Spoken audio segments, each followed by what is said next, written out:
나무 아래에 모셔 섬에 그들이 먹으니라. 아멘. 창세기 18장 1절부터 8절까지 본문입니다. 여호와께서 아브라함에게 나타나시니라. 여호와께서 아브라함에게 나타나시니라 라는 말씀 제목입니다. 1절에 나와 있습니다. 1절 말씀 보시면 여호와께서 마므레의 상수리 나무들이 있는 곳에서 아브라함에게 나타나시니라. 날이 뜨거울 때에 그가 장막문에 앉아 있었다. 자, 하나님께서 아브라함에게 나타나시는 장면을 소개하고 있는데요. 특별히 6번째로 나타나시는 장면에 해당합니다. 자, 나타나시다라고 번역을 했는데 원문에는 라라는 단어를 사용하고 있습니다. 우리 이전에 한번 살펴본 적이 있는데 살펴보다, 주목하다 라는 뜻이 있고 또 다른 뜻은 이제 목자라는 뜻도 있는 단어입니다. 자, 그러면 나타나셨다라는 것을 원문 그대로 직역하면 하나님께서 바라보시고 주목하신다. 또 어떤 목적과 의도 때문에 목자, 무언가를 가르치시려고 인도하시려고 바라보고 계신다. 자, 이런 의미로 우리가 이제 이해할 수 있을 것입니다. 아브라함이 이제 장막에 있다가 그 여호와 하나님의 나타나심을 보고 만나는 장면이죠. 이거 이제 장막에 있다가 하나님을 만나는 장면이 이제 나중에 이스라엘 백성들이 이제 하나님의 영광을 경험할 때 예표로 하나님 보여주는 거죠. 하나님의 영광이 어디에 있느냐면 성막에 있잖아요. 성막을 지으라고 하셨고 나중에 이것이 확장되어서 성전을 짓게 됩니다. 하나님의 영광은 성막 안에, 성막 위에, 성전 위에 임하셨다. 자, 이렇게 표현하고 있기 때문에 오늘 본문에 장막에 있을 때 하나님께서 강림하셔서 살피시고 도우시고 인도하시려고 찾아오시는 것. 자, 이런 의도로 우리가 함께 살펴볼 수 있습니다. 자, 하나님이 나타나셨습니다. 근데 놀라운 것은 그것을 아브라함이 알아차리고 그를 맞이했다라는 거죠. 본문에는 사람 셋이 있었다 이렇게 소개합니다. 2절. 눈을 들어본 즉 사람 셋이 맞은편에 서 있는지라 그가 그들을 보자 장막문에서 달려나가 영접하며 몸을 땅에 굽혔다. 여호와 하나님이 나타나셨다라고 이야기하는데 아브라함이 본 것은 무엇입니까? 사람 셋 이렇게 이야기한단 말이죠. 이 사람 셋의 정체가 뭐냐? 이걸 우리가 찾아봐야 될 텐데요. 사람 셋. 우리가 이제 1차적인 개념, 땅의 개념으로 보면 이제 정말 사람 3명이 있었다. 이제 이렇게 받을 수 있겠죠. 그런데 이제 성경은 그런 의도도 주셨지만 2차적, 3차적까지를 해석을 할 수 있어야 온전한 뜻을 이룰 텐데요. 먼저 2차적인 뜻, 하늘의 뜻으로 사람 셋이 무엇이냐면 이 창세기 우리가 1장에 보면 셋째 날에 있었던 일을 이제 기억할 수 있습니다. 자, 앞의 모양과 뒤의 모양이 똑같은 모양. 그래서 이 셋이라고 하는 것은 형상을 닮은 이런 의미로 우리가 이해를 했죠. 어저께 이제 아들이 누구냐? 그러면 아담의 아들이 누구였냐? 가인과 아벨이 아니라 셋째. 그래서 셋이잖아요. 우리말로 정말 셋. 근데 그를 아들이라고 하더라. 그래서 여기 나타나는 사람 셋은 하나님의 형상을 닮은 자로 우리가 이제 이해를 할 수 있을 것입니다. 하나님의 형상을 닮았다라고 하는 것은 그의 속성을 닮은 자를 가리키는 말이고 이것을 아주 친절하게도 히브리서 13장에 어떤 존재였을지를 소개하고 있습니다. 히브리서 13장 2절에 보면 손님 대접하기를 잊지 말라. 이로써 부지 중에 천사들을 대접한 일이 있었다. 이제 기도 많이 하시는 권사님들이 기도하실 때마다 신방할 때나 구역 예배할 때 권사님 기도해 주실 때 제가 자주 들었던 표현 아브라함이 부지 중에 천사들을 영접한 것처럼 저희를 맞았으니 하나님 이 가정에 복을 내려주시옵소서. 제가 신방 때 참 많이 들었던 그래서 되게 인상 깊었습니다. 부지 중에 알지 못한 때에 하나님의 사람들처럼 받아주었다. 그러므로 하나님께서 복 주시기를 원한다. 이렇게 많이들 기도해 주셨던 거죠. 그렇기 때문에 여기서 하나님의 형상, 그 사람들이 누구냐를 우리가 이제 생각해 본다면 정말로 하나님이 보내신 자, 천사라는 개념이 그 개념입니다. 날개 달린 영적인 이상한 존재가 아니라 하나님의 메시지를 가지고 그걸 전파하기 위해서 보내심을 받은 자, 우리로 따지면 이제 대사, 제사관에 파견되는 대사, 대리인, 엠베서더 이런 사람들을 이제 천사라고 부르는 것이고 또 다른 말로 천사의 개념이 뭐냐면 이제 하나님의 말씀을 전하는 자가 천사죠. 그렇죠? 대사는 사람, 나라에서 파견된 사람이 대사고 하나님 나라에서 파견된 사람이 천사라는 개념이죠. 그러면 그들이 전하는 그 메시지는 뭐냐면 하나님의 말씀, 복음을 전하는 자를 천사라고 이야기합니다. 자, 놀랍게도 하나님께서는 하나님의 형상을 닮은 그 말씀을 가진 자들을 보내주셨는데 놀랍게도 아브라함이 그걸 알아차리고 맞아들이는 장면으로 소개하고 있는 것입니다. 그래서 아브라함이 내 주여 이렇게 얘기한단 말이죠. 3절 이르되 내 주여 내가 주께 은혜를 입었사오면 원하건대 종을 떠나 지나가지 마시옵고 물을 조금 가져오게 하사 당신들의 발을 씻으시고 나무 아래에 쉬소서. 내가 떡을 조금 가져오리니 당신들의 마음을 상쾌하게 하신 후에 지나가소서. 당신들이 종에게 오셨음이니이다. 그들이 이르되 내 말대로 그리하라. 자, 이거 이제 부지 중에 천사를 영접한 아브라함의 믿음, 아브라함의 신앙으로 많이들 교훈하고 있습니다. 자, 하나님께서 우리 눈에 보이지 않잖아요. 우리가 하나님이 나타났는데 우리가 그걸 어떻게 아는가? 자, 그런데 놀랍게도 아브라함은 그 사람, 낯선 사람 셋을 보고 그들을 보고 하나님이 보내신 자들임을 알게 되고 그걸 어떻게 맞이했냐면 내 주여, 마치 주인을 섬기는 것과 같이 정말 하나님을 보는 것 같이 그들을 정성스럽게 맞이하여서 자기가 가진 모든 최고의 것으로 물도 주고 쉬게 하고 먹을 것을 전해줘서 맞아들이게 되더라, 영접하게 되더라. 자, 이런 말씀으로 우리 가운데 가르쳐주고 있습니다. 결국 이제 믿음의 세계, 신앙의 세계는 어떻게 하나님의 것을 우리가 보고 깨닫고 이걸 경험하게 될 것인가. 이게 우리의 인생 가운데, 신앙 가운데 나타나서 감당해야 될 사역이 될 텐데요. 우리가 그것을 하나님의 것으로 받아들일 때에 이렇게 되면 하나님의 나타나심을 경험하는 자들의 내용이 된다라는 것이죠. 눈에 보이지 아니하는 하나님, 그럼 어디로 가야 되느냐? 뭐 어느 유명한 큰 교회를 가야 되느냐? 아니면 이스라엘에 가야, 성지순례 가서 시온에서 지금 정말 찾아서 올라가야 되느냐?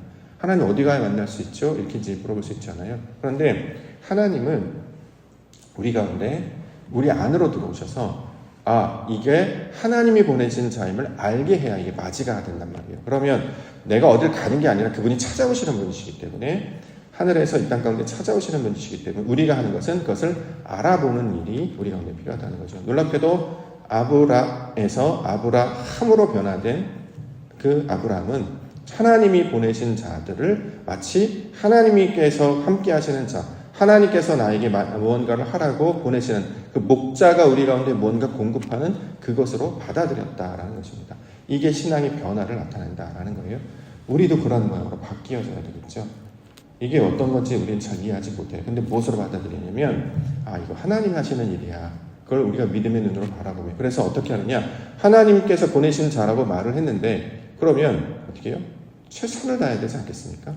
하나님이 보내신 자로 여겼는데 천덕꾸러기를 다 이렇게 대하듯이 뭐 개를 대하듯이 뭐 별로 나와 상관없는 사람 대하듯이 그러면 안 되겠죠. 그거는 하나님의 눈으로 보는 것이 아니라 오히려 그를 지배하고 다스리는 모습이 될 것입니다. 그런데 아브라함으로 변화된 아브라함은 그 사람들을 극진히 맞이하여서 내 주여 은혜를 입었사오면 나에게 다 찾아와 쉬고 가십시오. 이렇게 최선을 다하는 모습들을 보여주고 있습니다. 2026년도에 우리가 이제 새롭게 지금 기대하면서 기도하는 사역 중에 하나가 뭐냐면 구제 사역입니다. 우리 교회 제가 온 이후 제가 공식적으로 또 눈에 띄게 감당해 본 기억이 거의 없어요. 자잘하게는 몇 번 있었습니다만 우리가 이 일을 하라고 하나님께서 우리가 자꾸 이런 것들을 보여주시는가 라고 이야기했던 적은 없었단 말이죠. 뭐 교육이라든가 선교라든가 또는 우리가 교회의 여러 가지 영적인 부분에 관한 이야기는 있었습니다만 구제는 별로 없었어요. 그래서 실제로 예산 사용 내용을 보면 예산도 적정 채정이 되어 있고 실제로 구제로 헌금이 많이 들어오지도 않고 또 실제로 많이 쓰여지지도 않고 그래서 몇 년 동안 굉장히 작은 퍼센테지만 타지했던 부분인데 올해 많이 채워지고 또 실제로 구제를 해야 하는 상황들이 발생이 여러 번 됐었습니다. 그래가지고 2026년도에는 하나님께서 이런 일을 하라고 우리에게 주시는 게 아닌가 그렇게 하나님의 눈으로 그렇게 받아들이는 거잖아요. 그래서 이것을 감당하려고 합니다. 그러니까 어떤 일을 할 때 우리의 마음이 어떤 사람을 대할 때에 우리의 태도가 하나님이 보내신 자 마치 천사를 대접하는 것들로 대접하는 그 믿음과 은혜와 태도가 우리 가운데 나타나기를 소망합니다. 그러니까 어떻게 돼야 할까요? 우리 능력으로는 안 되고요. 하나님 은혜 주셔야 됩니다. 내가 은혜를 입은 자였다면 내 주여 내가 은혜를 받은 자였으면 나에게 오소서라는 거잖아요. 이 나에게 주신 기회라고 여기는 거예요. 그래서 최선을 다해서 섬길 때 이 성경의 신앙의 내용을 우리도 함께 삶 가운데 구현해내면서 경험하게 될 줄 믿습니다. 어제도 또 그 청년, 제가 늘 지난 주일날 말씀드렸던 청년이 전화가 왔었습니다. 전화가 올까 했는데 또 왔어요. 어제는 특별히 2번 왔습니다. 점심때 한 번 왔고요. 한 번은 이제 저녁 때 한 번 왔습니다. 점심 때 왔기 때문에 아직 좀 어렵겠다는 생각이 좀 들었기 때문에 연락이 오겠다라는 예측은 좀 하고 있었는데 아니라 다를까 월요일날 딱 되니까 바로 전화가 왔습니다. 그리고 나서 그리고 바로 이제 도왔고요.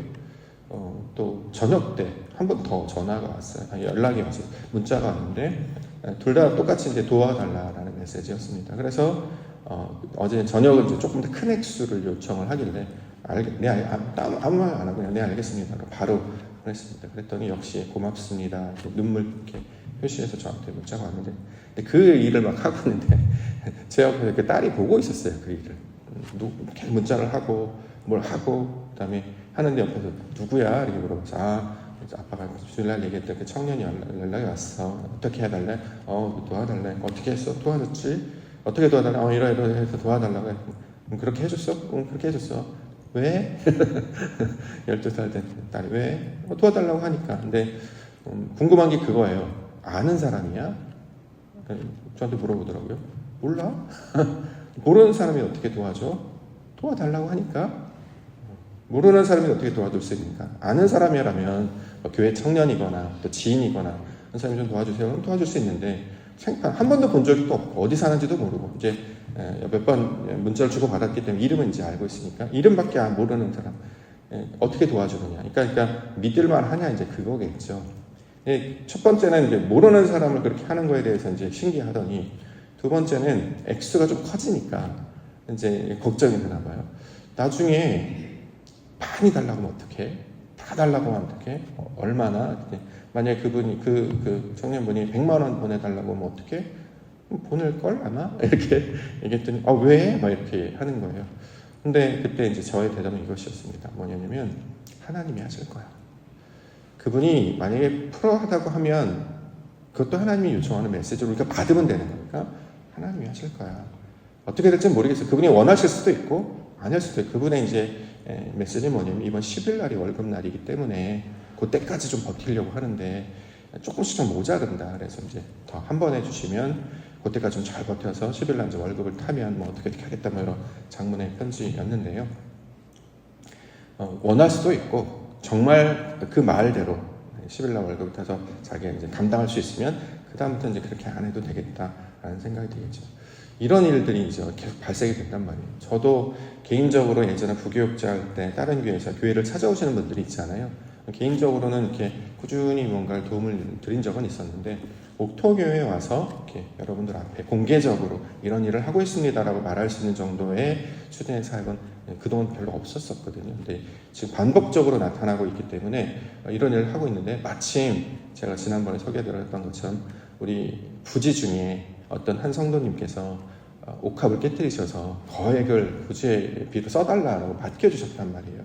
우리에게 돈이 없으면, 우리에게 맡긴 게 없어, 우리가 당장 부족하면 사실은 교회가 돈이 없어도 힘을 다해야 되잖아요. 먹을 것이 없다. 내가 당장 보니까 쌀이 요만큼밖에 없다. 재정이 요만큼밖에 없다. 그래도 발생이 되면 믿음으로 그걸 감당하려고는 해야 되겠죠. 이제 그런 것이 신앙일 텐데 하나님께서 은혜를 먼저 주셨어요. 할 수 있도록 먼저 채워주셨고 기회를 주셨단 말이죠. 그러면 거기에 마땅히 대응하는 게 맞다라고 생각이 듭니다. 개인적인 또 습관이 뭐냐면 뭘 도와달라고 하면 자꾸 더 하려고 하는 마음이 저한테는 좀 있어서 성도님들 마찬가지잖아요. 이만큼만 하셔도 되는데 막 다 주시잖아요. 매번 느낄 때마다 너무 놀랍기도 하고 신기하기도 하고 그래서 저도 이제 그걸 좀 배우려고 이만큼 도와주십시오 그러면 힘든가 보다. 더 해야지 이러고 싶은데 요거는 기록을 좀 남겨야 되겠다 싶어서 좀 절제하고 있습니다. 원하는 만큼 달라는 만큼 단 요청이 발생하면 즉각 아무 이유 없이 뭐 생각 없이 감당을 하게 됩니다. 놀랍게도 우리가 그 재정을 하나님께서 헌금을 주셨기 때문에 아마 2026년도에 이런 일들이 나타날 거라고 생각합니다. 그런 이야기들을 나누고 경험을 하고 있는 상황이잖아요. 근데 말씀도 딱 그런 게 나와요. 그럼 이거 우리에게 주신 말씀이 너무 딱 맞지 않습니까? 성경은 성경이고 삶은 삶이 아니잖아요. 성경의 내용을 우리로 직접 경험하게 하시는 것은 이 목자와 같은 너네들 돌보시다 살피시다라고 하는 하나님께서 바라보시다. 하나님께서 보셔서 우리에게 그 일들을 하게 하신단 말이죠.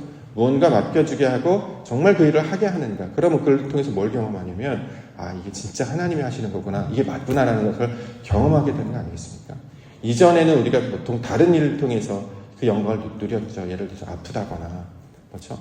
올해 이런 일이 있었잖아요. 수술을 받는다거나 아이가 생긴다거나 다른 곳에는 기복이라고 이야기할 수도 있겠습니다만 우리에게 실제적인 문제로 기도하라고 주셨기 때문에 그래서 기도했더니 응답을 주셨는데 실제적으로 이제 구체적인 사례를 경험하게 하심으로 믿음의 지경을 어떻게 가르쳐 나가시는가 마치 믿음의 사람 아브라함을 왜 근본이 되게 하시고 그 사람을 통해서 우리 하나님이 자꾸 영광을 보게 하시는지를 나타난 기회로 계속해서 보여주고 있습니다.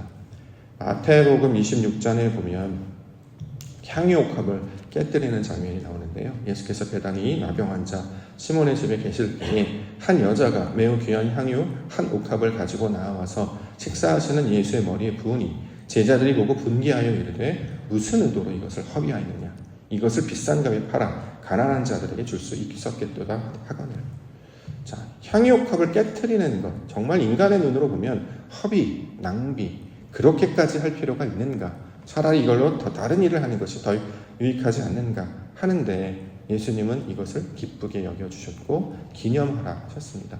그렇기 때문에 우리는 말씀대로 행하는 자들이 몇 대 됐겠습니까? 전도, 휴지를 나눠주고 커피를 나눠주는 것 굉장히 유익하다고 생각합니다. 근데 정말 전도는 정말 하나님의 일은 그가 우리에게 갚을 수 없어야 되죠. 그렇죠? 갚을 수 있는 것은 빌려가는 것이고 그것을 갚을 수 없을 정도로 그래서 이제 달란트 비유가 갚을 수 없는 개념을 설명하기 위해서 달란트라는 이야기를 하는 것이고 성경에서 우리 가운데 부어진 하나님의 은혜는 갚을 수 없는 거예요. 다만 갚으려고 하기 때문에 그걸 귀하게 보는 것이지 갚을 수 있는 정도면 소위 말하는 장사와 똑같은 거죠. 내가 이만큼 줬으니 당신도 똑같은 가치로 바꾸어 달라 이런 거 아니겠습니까? 교회에서 예산이나 어떤 이런 것들을 어떤 방식으로 우리가 집행하고 사용해야 될지에 대한 굉장히 고민이 저는 많이 필요한 시점이라고 생각을 합니다.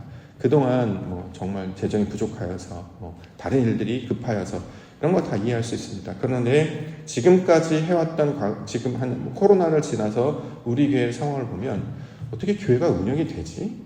너무 놀랍거든요. 보시다시피 형제이 다 찾은 것도 아니고 그렇다고 해서 어떤 특별한 한 분이 이렇게 계속 꾸준하게 어떤 11조를 할 수 있는 분이 많이 있는 것도 아니고 근데 결국 감사원금도 매주 조금씩 그런 역할로 이제 교회가 굴러가는데 놀랍게도 마이너스 돼본 적이 없었어요. 그러면 은혜 아닌가?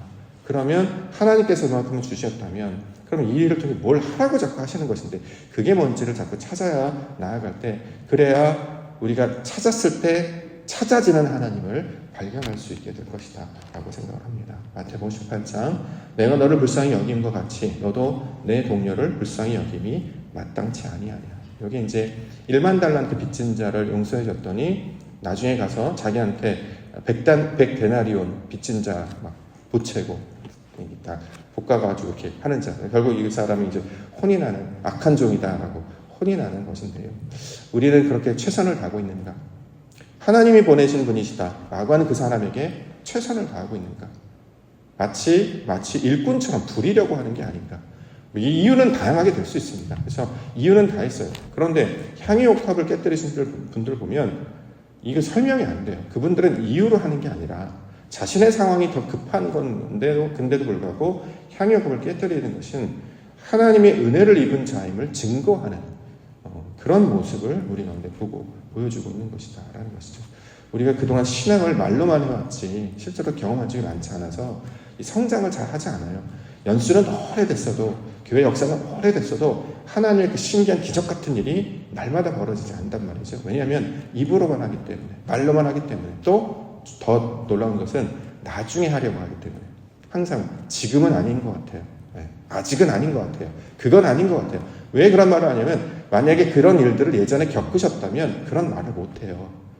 그건 아닌 것 같아요 라는 말을 못해요. 근데 올라가셨더라. 아멘. 창세기 17장 15절부터 22절까지 인문입니다. 아들을 낳으리니 이삭이라 하라. 아들을 낳으리니 이삭이라 하라. 라는 말씀 제목입니다. 19절에 나와 있습니다. 19절 말씀 보시면 하나님이 이르시되 아니라 내 아내 사라가 내게 아들을 낳으리니 너는 그 이름을 이삭이라 하라. 내가 그와 내 언약을 세우리니 그의 후손에게 영원한 언약이 되리라.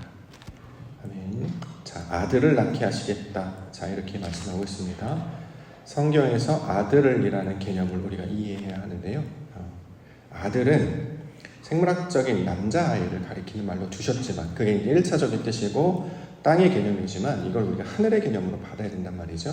성경에서 말하는 아들이라 함은 아버지의 형상을 닮은 자를 가리켜서 아들이라고 한다. 이걸 우리가 이제 개념적으로 이해를 하고 있습니다. 예컨대 창세기에 아담의 아들들이 있었잖아요. 가인이나 아벨이 있었는데 그들을 아들이라고 말하지 않고 셋이라로 아들이다 이렇게 얘기하는 거죠. 창세기 5장 3절에 보면 아담은 130세에 자기의 모양 곧 자기의 형상과 같은 아들을 낳아 이름을 셋이라 하였다. 자, 아들이라고 하는 개념이 형상과 모양을 닮은 자이어야 한다. 여기서 이제 형상과 모양이라고 하는 것은 겉모양을 말하는 것이라기보다는 속성을 나타내는 말이었습니다. 어저께 우리가 속성에 관한 개념 좀 이해를 했는데 예를 들어서 임마누엘 이렇게 하면 엘은 속성을 나타내는 하나님을 나타내는 말이고 속성이 무엇이냐? 임마누가 속성이 되는 거죠. 우리와 함께 하시는 하나님. 자, 그게 바로 이 속성이에요. 자, 근데 아브라함에게 이제 그 속성을 닮은 아들을 낳게 해주시겠다. 자, 이렇게 약속하고 있는 것입니다. 현재 아브라함은 아들이 없었어요. 아직 아들이 없었습니다. 그런데 아들을 낳게 해주시고 특별히 그 아들은 아버지의 속성과 모양을 닮은 자가 될 것이다. 그러면 아버지가 가지고 있던 속성이 무엇일까? 간단하게 살펴본다고 하면 아브라함은 원래 아브람이었잖아요. 그런데 이 이름이 바뀝니다. 아브라함으로 바뀌었단 말이죠. 이전에는 하나님이 없을 때